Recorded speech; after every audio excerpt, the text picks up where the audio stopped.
Hello everyone. I decided to make a video to share with you all my experiments with my orchid.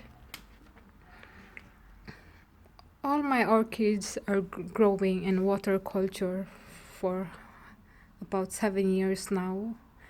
But recently I decided to make an experiment using different media.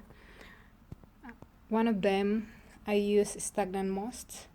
I will tell you in details what's the different result I got from all of it. The second media is just a coconut husk. Other media is a mix of coconut husk, bark, and water. And I have one with just a bark. I made two of these. This is the one, and here is the other one. The only reason I made two because I'm growing them in two different methods. And there's the last one I put in compost. I grow it with a compost for 8 months now, and it really makes me happy about the result. Okay, I'll be very quick. I'll tell you the difference. This is the orchid I have with stagnant moss. If you can see, all of the time there are always moisture there, even though I seldom water it, but the moisture are very consistent there. And the leaves are really strong. They have 4 stages of leaves. Since I transferred it there, she never gave me any new leaves, but I got loads of new healthy aerial roots. And since I transferred it here, these flowers are already there. They have 2 spikes there. That one. 8 months now, the flowers still blooming. They're still healthy and strong. And what really amazed me is this one. It never had more than 2 spikes in my entire life of growing orchid. But this one, I grow it in coconut husk. I just did it myself. If you can see the holes, they are not so perfect, but most important for me is there will be a air circulation there. But before I transferred it, I removed 2 leaves from the bottom because it seems like they have no space to grow properly. So after removing 2 leaves from the bottom, and look at this one, this is a new leaves and now it's fully grown. I don't know why they keep on coming, and if you notice, it's like 5 layer of leaves already. And the most amazing one is I normally get maximum of 2 spikes, but this one, it gives me 3 spikes. If you can see, this is the first spike, and it's really healthy with loads of bloom, and there's new buds coming. And the other thing is I have new growth here. I was expecting a keiki, but I can confirm it is a flower bud. This is the second one, still blooming as well, and I have new buds coming.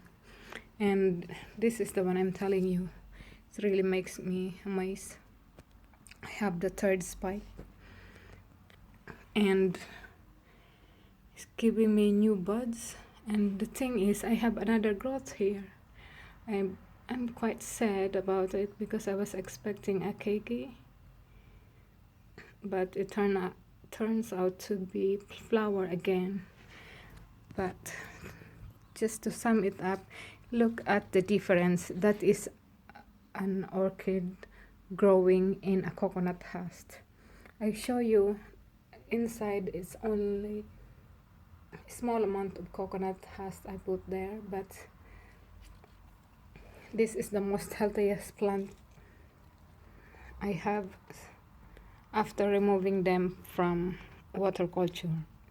The method I'm feeding it, and I'm soaking it in the water overnight together with the fertilizer and water, and the next day I remove it and put it back there. This one I grow it with stagnant moss. The difference with this is they don't give me any new leaves, but flower it lasts long. I have it before I transferred it, and it's nearly 8 months now, and they're still there. And this one is always been in water culture. They are still growing and very healthy. And if you can see, I have very long spike and lots of blooms. I keep it hanging because if I put it straight, it will reach the ceiling. But the thing is, this is the original spike, and it grows one spike there and bloom as well. But after that, there's another growth at the end here, and there are new buds coming, a lot of them. This is the orchid I grown for 8 months, and in a mixture of coconut husk, bark, and water. It stays with water all the time. I normally put the water on this level, but about 5 days ago, they suck it, I think, or it just evaporated, but it's always in the water. I tried it because I got curious. Lots of people saying you cannot leave your orchid in the water because they will die or get rotten roots.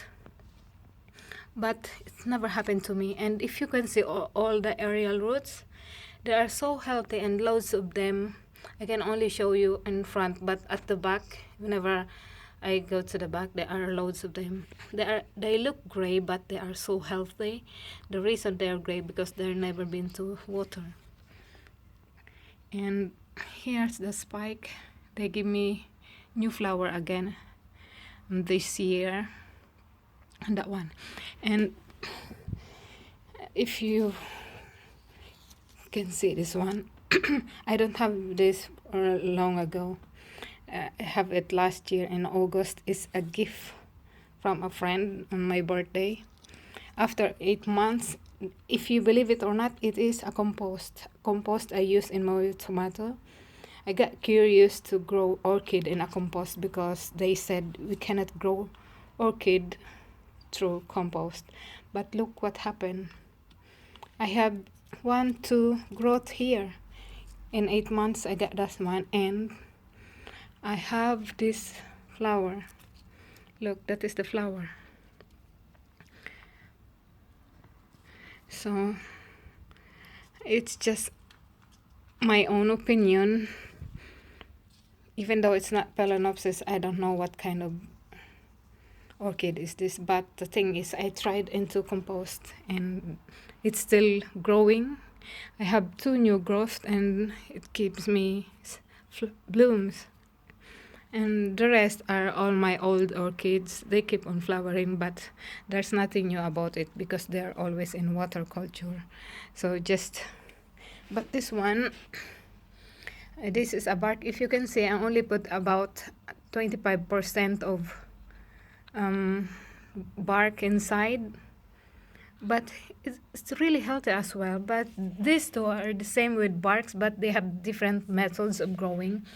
One, if you can see the water, I never changed the water. They said I had to keep changing the water, but I just let it evaporate and keep the moisture for this plant.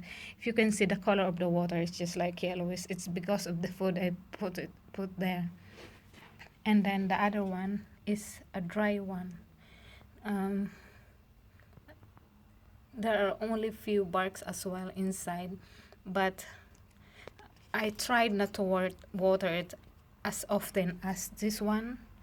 But I figure out the more I don't water them often, they are more healthier. They are more bigger leaves. If you can see, I'm sorry about my camera. This is the leaves of this compared to the leaves of this one with water. This one is too long from here to here. And this is the biggest flower I've ever had in my entire career in growing orchid.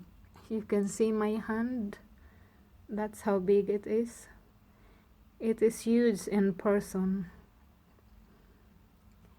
And I'm looking forward for the result because 3 days ago I tried to do some cross-pollination, and maybe if something happen I will make another video for that. I think that's it for now. And I wanted to show some of my orchids, but maybe in my next video because it's getting too long. And I just tried to make this video to share with you the different result I get from growing orchids in different medium. Okay. As for now, I wanted to say goodbye. On my next video, I will share you the story about this one. I'm reviving it now, and when I found it, it was really yellowish, leathery, and so dehydrated. But there's a lot of things happen here. But I'll tell you that in my next video. Thank you very much, guys. Hope you enjoy it. Bye.